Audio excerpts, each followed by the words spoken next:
paying like I'm the lead while you cast me as an extra, the show is over. I kept count. 31 consecutive days without any physical contact from my wife. Not a single touch. It started with what Rachel called a serious discussion we need to have. We were positioned on opposite ends of our sofa in our downtown apartment, and she wore that expression that told me she'd been rehearsing this speech for days. I need to establish a boundary, she announced, using that therapeutic vocabulary she'd absorbed from somewhere. I don't want you touching me unless I'm the one who initiates the contact. I need room to feel like myself again. I sat there trying to process her words. Room to feel like herself? We'd been married 5 years, together for 7 total. When exactly did my touch transform into something she required protection from? All right, I responded, because what alternative did I have, if that's what you need? The relief on her face was immediate and obvious, like she'd genuinely worried I'd put up resistance or refuse outright. Like requesting that your husband become a stranger in his own marriage was a reasonable boundary I might actually fight against. That marked day 1. By the 3rd day, I was already struggling with the adjustment. We were watching something on television, some series we'd been following together, and I reached for her hand without conscious thought. It was automatic, ingrained, the type of gesture that happens when you've shared years with someone. She pulled away like I'd scalded her with hot metal. "Michael, remember what we talked about?" she said, her voice patient but unyielding. "Right, sorry." She returned her attention to the screen, but I couldn't focus on anything anymore. I sat there studying the empty space between us on that couch and wondered when that space had transformed into an uncrossable canyon. Day 5 delivered another rejection. I attempted to hug her goodbye before heading out for my morning run. Her entire body went rigid in my arms, every muscle tensing. "I thought we had an understanding," she said. "I just wanted to say goodbye." "You can say goodbye with words." So I used words. "Goodbye, Rachel." I ran 8 miles that morning along the waterfront trail, trying to outrun the sensation that I was losing something fundamental I couldn't even name properly. By day 7, I noticed she was constantly engaged with her phone. Not merely checking messages, but genuinely absorbed in it.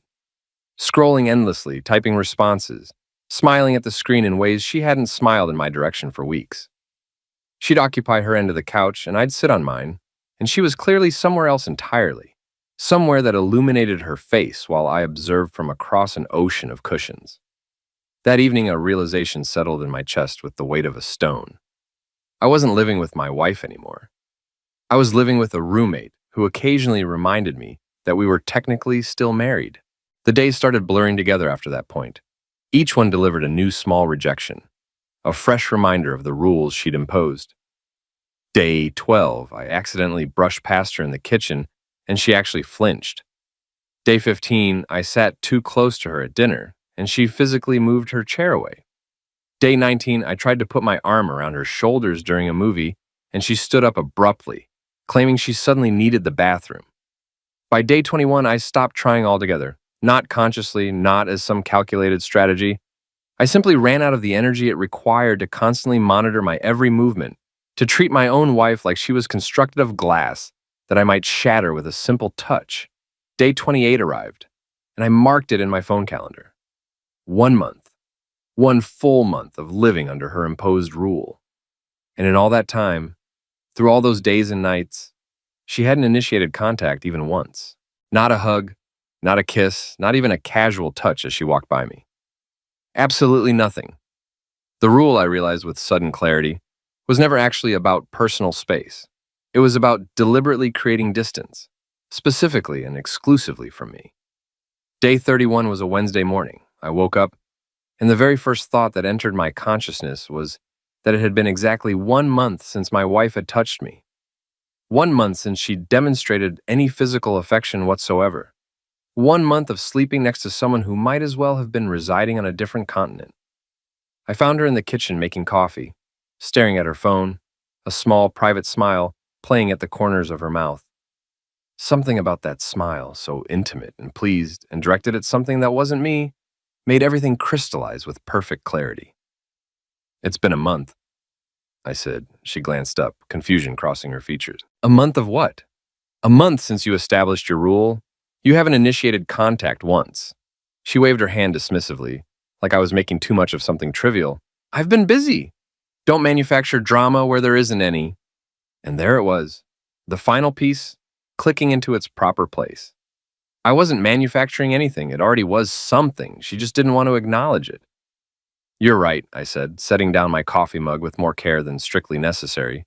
This isn't drama, so let's stop pretending it is. I picked up my running shoes and walked out. I didn't slam the door or raise my voice or make any dramatic gestures. Just left, quietly controlled, like I was proving something to myself about the person I was going to be from this point forward. I ran for 3 hours that morning, along the bay, through side streets, past the park, and back again. My legs burned and my lungs screamed for relief. But I kept running because while I was moving, I was making a decision with every single step. When I finally returned home, she was positioned in exactly the same spot where I'd left her. Same location at the kitchen counter, still absorbed in her phone. She didn't ask where I'd been for 3 hours, didn't look concerned or curious or anything at all. Perfect. That afternoon, my friend Tyler called. We'd been meeting up for basketball on weekends, something I'd been skipping lately without explanation. Where have you been, man? You completely disappeared. Just dealing with some stuff at home. Everything okay with you and Rachel? I looked at the phone, considered how to answer that question honestly. Not sure there is a me and Rachel anymore. Silence on his end. Then, you want to grab a drink? Talk about it? We met at a bar near the park. Tyler listened while I explained the entire situation. The rule about touching, the 31 days, the growing distance, the constant phone usage, everything. He didn't interrupt once, just nodded occasionally and let me talk. So what are you going to do? He asked when I'd finished. I'm done trying, done being the only person who actually wants this marriage. That's fair, man, that's completely fair. It felt genuinely good to say it out loud to someone who wasn't her, to have another person validate that I wasn't crazy or unreasonable for feeling betrayed by what she'd done to us. You deserve better than that, Tyler said, raising his glass toward me. Here's to knowing your worth. We clinked glasses and I felt something shift inside me. Not just internally, but in how I viewed the entire world. Like I'd spoken my truth and the universe had acknowledged it. That night, I started living differently. Not dramatically, not with announcements or declarations or confrontations. I just stopped operating like we were in an actual relationship and started living like what we actually were, roommates with a shared lease and a complicated history. Monday arrived. Day 32. She got home from work and I was reading in the armchair, not the couch where we used to sit together. Hey, she said, dropping her bag by the door. How was your day? Fine. She waited there, clearly expecting me to ask about her day, to engage with her, to show interest, to play my usual role in our usual script. I turned the page of my book instead. That's it? Just fine? Yep. I could feel her staring at me, trying to decode what had changed, but I didn't look up from my book. I'd spent 31 days meticulously respecting her boundaries. Now, she could spend some time wondering where mine were located. Tuesday brought something interesting. I made dinner exclusively for myself. Just for myself. Grilled steak, roasted potatoes, green beans, exactly one portion. I plated it carefully, sat down at the table, and started eating. Rachel walked into the kitchen and stopped dead in her tracks. You're not making dinner for both of us, she said. Not a question, an observation. I figured you'd want to handle your own needs, I said between bites. Autonomy and all that. That's not what I meant when I said, wasn't it? I interrupted, meeting her eyes. She opened her mouth, closed it again, then grabbed a box of crackers from the pantry and retreated to the bedroom. I finished my meal in complete peace and cleaned only my dishes, leaving the rest of the kitchen exactly as it was. Wednesday evening, she suggested we watch our show together. The one we'd been following for weeks, the one that was supposed to be our shared thing. I sat in the armchair instead of joining her on the couch, phone in hand, only half watching the screen. You're all the way over there, she observed, a note of complaint in her voice. Respecting your space, I replied without looking at her. I didn't mean you had to sit across the room. I looked at her then, really looked at her. What did you mean, Rachel? Because I'm honestly not sure anymore. She didn't have an answer ready. She turned back to the television, but I noticed she kept glancing in my direction throughout the episode, like she was waiting for me to move closer, to return to our old patterns. I stayed exactly where I was. Thursday brought the first real test of my new approach. Her car wouldn't start, and she called me from the parking garage at her office building. Michael, I need a jump. Can you come help me? I'm in the middle of something right now. AAA is probably faster anyway. Silence on the other end of the line. Then, you're seriously not going to help me? I'm being consistent with your request for space. Physical tasks create closeness and closeness. I wouldn't want to violate your boundaries. You're being petty. I'm being respectful. There's a meaningful difference. She hung up on me. I sat there for a moment, looking at my phone, waiting to feel guilty about refusing to help. The guilt never materialized. Instead, I felt something much closer to clarity. Friday evening, she came home late. 9:30, which wasn't her usual pattern for a regular workday. I was already in bed reading when she walked into the bedroom. Girls' night ran late, she said, though I hadn't asked for an explanation. Okay. She stood there in the doorway, clearly waiting for more questions. Questions about where she'd been exactly, who she'd been with, why she hadn't sent a text. I gave her nothing except a casual goodnight and returned my attention to my book. Her frustration was visible, practically palpable in the air, but she couldn't articulate it. How could she? She'd constructed this wall between us, brick by careful brick.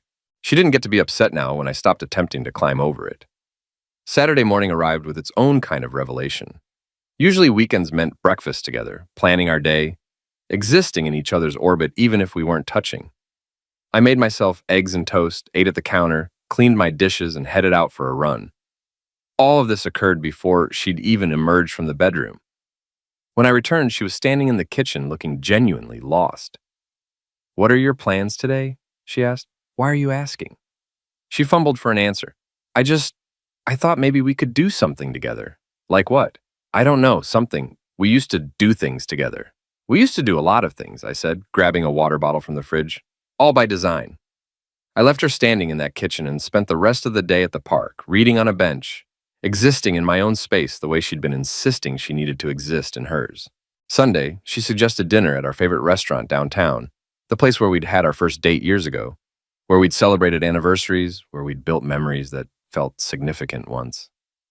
"I'm not really in the mood for restaurants," I said. "We haven't gone out in weeks." "We haven't done a lot of things in weeks. Seems to be working perfectly for you." She looked at me like I'd physically slapped her across the face. Good. Maybe now she was starting to understand what the past month had felt like from my perspective. By the end of week 6, something had shifted entirely in our dynamic. She was now the one trying to start conversations. She was the one lingering in doorways, waiting for my attention and approval. She was the one who seemed genuinely confused by the distance she herself had created. I was completely comfortable on my side of it. Wednesday of week 7 brought the first piece of concrete evidence. I came home early from a client meeting, earlier than my usual schedule, earlier than she would have expected me. She was on the phone in the bedroom, and the door was cracked open just enough that her voice carried clearly into the hallway. "I miss you too," she was saying, her tone soft and intimate in a way it hadn't been with me in months. "I know, but it's complicated right now. Thursday works for me. Same place as last time. He won't notice anything. He's been distant anyway." She laughed at something the other person said, a laugh that was warm and genuine and intimate. I stood perfectly still in that hallway, listening. Then I walked away quietly, went to the kitchen, poured myself a drink, and sat down to think carefully. I wasn't angry. That was the surprising part. I was almost relieved. The pieces were finally clicking into their proper places. The rule about touching wasn't about her needing space from everyone in her life. It was about her specifically needing space from me. Space to do what exactly? The answer was becoming abundantly clear. 2 days later, her laptop was sitting open on the kitchen counter. I wasn't snooping, wasn't even trying to look. But Instagram was open, and a direct message preview was visible on the screen. Derek Martinez. The name triggered a memory in my mind. She'd mentioned him months ago, casually during dinner one night. An ex-boyfriend from college who'd just moved back to town after his divorce finalized. The message preview read, "Can't wait to see you again." I made a careful mental note, didn't touch her laptop or read further, didn't mention what I'd seen, just filed it away with the phone conversation and all the other small clues I'd been collecting without even realizing I was doing it. Saturday, she announced she was going to book club. She was dressed considerably nicer than usual, wearing a perfume I didn't recognize, and had never smelled on her before. Have fun at book club, I said, not looking up from my phone. I might be late. Late, she said, watching my face closely for a reaction. Okay. She lingered by the door like she was disappointed in my response, like she'd wanted me to object, to question her, to demonstrate that I cared. When I gave her absolutely nothing, she left with confusion written clearly across her face. After the door closed behind her, I opened her laptop. I knew the password. She'd never changed it from our anniversary date, which seemed almost ironic now. The book club group chat was easy to locate and even easier to read through. Their last actual meeting had been 2 weeks ago. The next scheduled meeting was for the following Thursday, not tonight. So book club was code for something else entirely. How literary of her. When she came home at 11 that night, I was already in bed, or pretending to be. She slipped into the room quietly, and I could smell it immediately. She smelled different, not like herself, like someone else's cologne mixed with her new perfume, like guilt and secrets and choices she'd made. I kept my breathing steady and even, let her believe I was asleep, let her think she was successfully getting away with it. The next morning, she told me that book club had run late, that the group had gone for drinks afterward. Sounds fun, I said neutrally. What book are you all reading? She froze for just a second, and I caught it. The one we picked last time. Which one was that again? You know, the mystery one. I nodded like I believed her completely, like I wasn't watching her scramble to remember a lie she should have prepared more carefully. Enjoy your book. By Friday of that week, I had accumulated enough pieces to complete the entire puzzle. The no-touch rule that started at right around the time Derek moved back to town. The constant phone usage, always face down, always protected and guarded. The fake book club meetings and the late nights. The new clothes, the new perfume, the new energy that was clearly coming from somewhere outside our marriage. She didn't want space from me for herself. She wanted freedom to be with someone else without technically breaking her marriage vows. After all, if we weren't touching anyway, did it really count as cheating when she touched someone else instead? That night, while she was in the shower, I researched divorce attorneys in our area. Not out of anger or revenge or spite, out of simple, practical necessity. This marriage was effectively over. She'd ended it the day she established her rule. I was just finally acknowledging reality. Monday morning of week 8, she cornered me in the kitchen before I could leave for work. We need to talk about whatever's been going on with you, she said, arms crossed defensively. What's been going on with me? You've been cold, distant, acting like we're complete strangers. The irony was so overwhelmingly thick I almost laughed out loud. That's fascinating. Tell me, when's the last time we actually touched each other? That's different. I explained why I needed that. Space from me, I said calmly. But not from everyone, right? Her expression shifted just slightly, but I caught it clearly. Panic, quick and sharp, before she covered it with confusion. How's Derek doing these days? I asked casually. Haven't heard you mention him in a while. Derek, my ex? I don't talk to him. I smiled, but there was no warmth in it whatsoever. Right, my mistake. I left her standing there and went to work, where I could at least pretend things were straightforward and honest. That evening, she tried a completely different approach. She sat close to me on the couch, touched my arm deliberately, acted like the past 6 weeks simply hadn't happened. I moved away immediately. I'm trying to be close to you, she said, genuine hurt evident in her voice. Now you are. How convenient. You're the one who's been distant lately. I'm following your rules exactly, I said calmly. Or did those rules only apply to me? She started crying then, real tears streaming down her face. A month ago, that would have absolutely broken me. Now I just stood up from the couch. I'm going to bed. I left her crying there and felt nothing except tired. Wednesday, she announced book club again. I was prepared this time. Do you? I asked. Do I what? Have book club tonight. Which book are you discussing? She hesitated noticeably. The one we picked last time. Book club met 2 weeks ago, I said, my voice perfectly even. The next meeting is scheduled for Thursday. I checked the group chat. The color drained from her face completely. How dare you check up on me like that? I didn't check up on you. I checked up on your story. They don't match. I don't have to explain myself to you. You're absolutely right. You don't. I returned to my book, and eventually she left anyway, storming out. She came home at midnight, reeking of cologne that definitely wasn't mine, and found me still awake sitting in the living room. "You waited up?" she asked, sounding almost hopeful. "I stayed up. There's a difference." She actually tried to kiss me then. Leaned in for a kiss like nothing was wrong, like we were normal, like she hadn't just spent hours with whoever she'd been with. I turned my head away. "You won't even kiss me now?" She sounded genuinely hurt. "Whose cologne is that?" Her hand went unconsciously to her shirt. "A friend hugged me goodbye." "Stop," I said firmly. "Just stop lying." The next morning, I found a receipt in the pocket of her jacket. She'd asked me to grab her phone from it, and the receipt fell out onto the floor.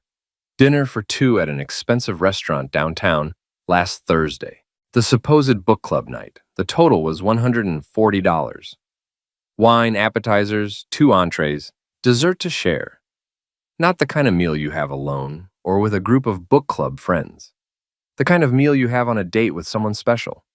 I took a photo of the receipt with my phone, put it back exactly where I'd found it, and handed her the phone she'd requested. "Thanks," she said, not meeting my eyes even for a second. "No problem at all." She had absolutely no idea that I knew. No idea that every single lie was being carefully cataloged, every piece of evidence methodically noted and saved. I wasn't building a case for some dramatic confrontation. I was building clarity for myself, understanding exactly what I was dealing with so I could make informed decisions. Friday brought what I can only describe as the performance of a lifetime. I came home from work to find candles lit throughout our entire apartment, soft music playing from the speakers, and Rachel wearing lingerie I'd never seen before in my life. "What's all this?" I asked, setting down my work bag. "I miss us," she said, moving toward me slowly. "I miss you so much." "Do you? Or do you miss having me as a reliable option?" "Don't be like that. I'm here right now, aren't I? I'm trying." She reached for me, tried to pull me close, and I deliberately stepped back. "No," I said simply. "Why won't you touch me?" She was crying again, but these were frustrated tears now. "Because those are your rules, remember? No touching unless you initiate it." "Oh, wait, you're initiating now. How interesting that your desire returned at the exact moment you realized I was done chasing you." I walked past her entire elaborate display, past the candles and music and desperate performance, and went straight to the bedroom.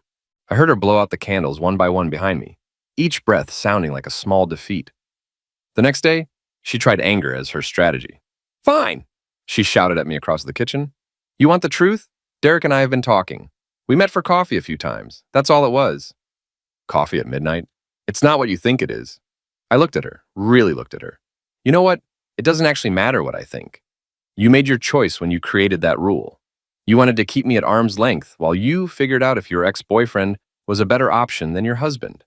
That's fine. That's your choice. But I've made my choice too." "What choice?" "Not to be your backup plan while you shop around." Sunday brought the reveal I'd been half expecting for days. She was in full breakdown mode, cycling rapidly through every possible emotion, trying desperately to find the one that would work on me. "I was testing you," she finally shouted in desperation, and I stopped what I was doing. "Testing me? I wanted to see if you'd fight for us, if you'd pursue me even when I pushed you away. You just gave up immediately." I let that statement sit in the silence between us for a long moment. Let it breathe and settle and reveal itself for exactly what it was. "Let me get this absolutely straight," I said slowly and deliberately. "You made a rule that I couldn't touch you. You spent 6 weeks actively avoiding me. You met up with your ex-boyfriend multiple times. You lied repeatedly about where you were going. And I was supposed to, what exactly? Beg harder? Chase you more? Break down your walls?" "Relationships take effort from both people." "They take effort from both people," I agreed. "You stopped making any effort 2 months ago. You just wanted me to keep trying so you'd feel wanted while you went elsewhere to feel desired." I walked out then. I'd spent 31 days meticulously respecting her boundaries. Now she could spend the rest of her life respecting mine. Monday, I told her clearly that I thought we should separate. The word landed between us like a bomb detonating. "We can do counseling," she said desperately, grasping at anything. "Work on this together." "I don't want to work on this anymore. I want to work on myself." "Michael, please don't do this. I'm sorry this hurts you, but it hurt first when you pulled away from me. Tuesday afternoon, I left work early and drove around looking at studio apartments. I'd found several listings online and wanted to see them in person. I wanted to stand in spaces that could be exclusively mine, without the weight of someone else's disapproval hanging constantly in the air. The third place I viewed was absolutely perfect. Small, yes, but it was a corner unit with large windows overlooking the street below. Hardwood floors throughout, a compact kitchen, a bathroom with decent water pressure. Empty in all the ways that mattered right now, but completely full of possibility. "I'll take it," I told the landlord immediately. He seemed surprised by my quick decision. "Don't you want to think about it for a day or two? Talk to your wife?" "No," I said firmly. "I don't." I signed the lease right there in his office. First month's rent and security deposit paid by check. It felt like buying my freedom, 1 square foot at a time. When I got home that evening, Rachel was cooking dinner. She looked up when I walked in, appearing hopeful, like maybe my absence meant I'd been thinking about us, about fixing things between us. "Where were you?" she asked carefully. "Handling some business." She wanted to push further. I could see it clearly, but something in my expression stopped her cold. Maybe she was finally starting to understand that she'd lost the right to ask me questions. Over the next several days, I took additional practical steps, called a divorce attorney and scheduled a consultation, looked at furniture online for the new apartment, opened a separate bank account in only my name. Each action was methodical, clean, and final. She realized I was completely serious when she saw apartment listings still open on my laptop screen. "You're really leaving me?" Her voice was small, almost childlike. "I'm really leaving." The voicemails started then. Multiple messages per day, her voice cycling through every conceivable stage of grief. Apologetic, then angry, then bargaining, then desperate. I listened to the first few and then simply stopped. There was nothing left to say to each other. Thursday, she left a particularly long voicemail. I listened to it while running through the park, the entire city spread out before me like a map of new possibilities. "Michael, please call me back. I know I messed everything up. I was testing you, okay? I wanted to see if you'd fight for me, if you'd show me you cared enough. Derek and I, nothing actually happened between us. It was just coffee, just attention when I felt invisible. I created a stupid test and I know that now. But please, we can fix this if you'll just talk to me. I choose you. I've always chosen you. Please, just call me back." I stopped running and pulled out my phone. I typed out a text message that felt like the closing of a book. "You say you were testing me. Let me tell you what I learned from your test. 1. You wanted space, so I gave it to you. Test result. You didn't actually want space. You wanted drama. 2. You stopped touching me, so I stopped trying. Test result. You only wanted me when I stopped wanting you back. 3. You met with your ex and lied about it repeatedly. Test result. You don't respect me or our marriage. 4. You claim you were testing whether I'd fight for you. Test result. I refuse to fight for someone who won't show up for me. Congratulations on your test. You failed. I'm moving out next week. My attorney will contact you about separation paperwork." I sent it and immediately blocked her number. Saturday, I packed my belongings while she watched from various doorways throughout the apartment, hovering like a ghost in what used to be our home. When I was completely done, I carried the boxes down to my car in complete silence. She followed me to the apartment door on my final trip. "Please don't do this," she whispered, tears streaming down her face. "You did this 31 days ago when you decided I wasn't worth touching. I'm just finishing what you started." I took off my wedding ring and set it carefully on the kitchen counter. The gold caught the afternoon light one last time. Next to it, I placed my key to the apartment.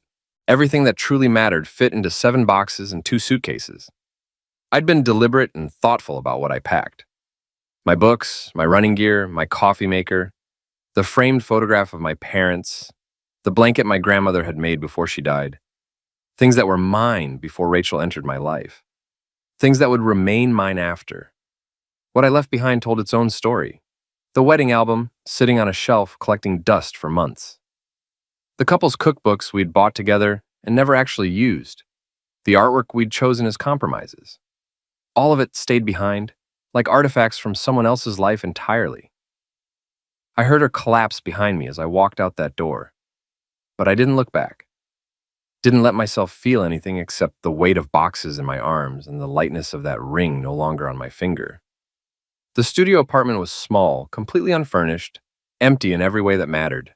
That first night, I slept on an air mattress with a single pillow and felt more genuine peace than I had experienced in months. No one's judgment hanging over me, no one's disappointment poisoning the air, just silence and possibility and the sound of my own breathing. The next morning, I woke up early and went for a run. A completely new route through a new neighborhood, past houses I'd never seen before, people I didn't know. When I got back, I made coffee in my own kitchen, sat on my own floor, and watched the sun come through my own windows. It was everything I needed and nothing I'd had before. Over the following weeks, I deliberately built a new life. Bought furniture piece by piece, each item chosen by me alone for my own preferences. A couch I actually liked, a bed that was genuinely comfortable, dishes that matched each other. The apartment slowly transformed into a real home, filled with my choices, my preferences, my way of existing in the world. I went to work, came home, cooked meals I wanted to eat, read books without interruption. Lived in a way that was almost aggressively normal. No drama, no manufactured crises, no emotional tests. Just the quiet routine of someone who'd chosen peace over chaos. For the first time in 2 months, I slept completely through the night. 3 months passed like pages turning in a book. I settled into my new place, established new routines, found rhythms that were exclusively mine. Morning runs through different neighborhoods. Cooking meals that I actually wanted to eat, reading without constant interruption, living without the perpetual calculation of someone else's unpredictable needs. The legal separation was officially processed. Divorce papers were filed with the court. Everything moved forward with the cold efficiency that endings require. At a work event in December, a colleague I barely knew approached me at the refreshment table. "Hey, Michael, I don't mean to be weird or anything, but you seem genuinely different lately. Lighter somehow." I thought about that observation carefully. I guess I am. Well, whatever you're doing in your life, keep doing it. It really suits you. It did suit me. This version of myself who didn't apologize for taking up space, who didn't shrink himself to accommodate someone else's unreasonable demands. This Michael who knew his worth and flatly refused to negotiate it downward. Rachel kept trying to reach me through various methods. New phone numbers, emails to my work address, messages delivered through mutual friends, weekly at first, then monthly. Each one was a variation on the same basic theme. She was so sorry. She understood everything now. She'd changed completely. Could we please just talk? I never responded to any of them.